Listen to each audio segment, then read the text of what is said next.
Like she's up there with Sia. Like we're just like, wow, you know, up there with like Adele. Like there's voices that are so unique and so powerful.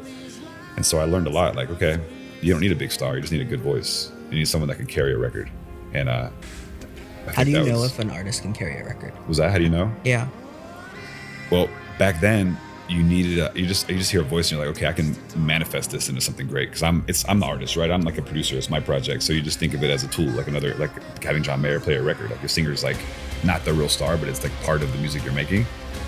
I don't know if that matters anymore because you do need like the brand more than you need the voice. Yeah. You know, I don't even need a voice anymore. I can just get replay. I can get the best voice from AI. I don't need anybody to sing the song anymore. You know.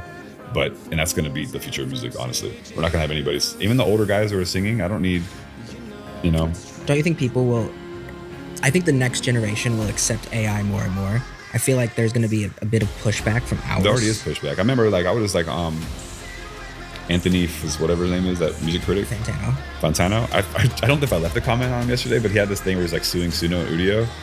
And I was like, I wrote this like, I think he didn't post, I think I did because I might be in trouble today, but it was like, it felt like it's like Lars Ulrich energy, you know, when he was going against Napster, because you're not gonna win. Like there's no like fighting AI.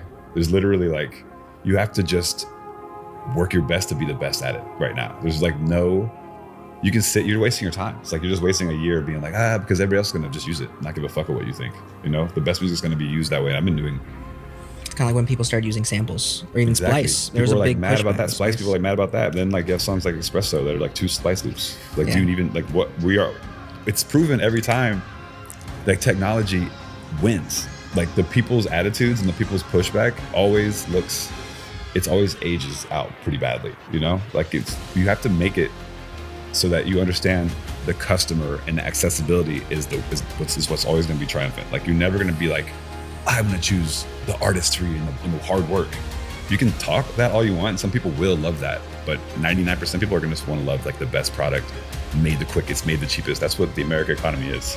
You know, we want to say we want healthy foods, but no, we want cheap. We want to have things quick, you know, and that's what music is also. It runs that same like golden hand of like the economy. It gets quick and fast. I'd like to think that humans connect with humans, especially when it comes to voices, but I mean, I've had some voices that I'm like, when I make some stuff in AI, I'm like, damn, this is like, I couldn't even get this take out of like the best singer. Like, and it's like, I wouldn't have said that to you 3 months ago, but it just, the way it's changed in the last 3 months, like the advances in just the music side, I'm like, fuck. I remember having a young guy over here, we did Artemis, I did that song Brain with him for my projects, and I had this young producer over that I signed, and I'm like, let's just like use Studio real quick just to like make some, you know, goth type beats or whatever. And we made like 3 like in 5 minutes, and he looks at me, he's like, fuck, I'm like done, I'm cooked, right? And I'm like, I don't know, man, maybe.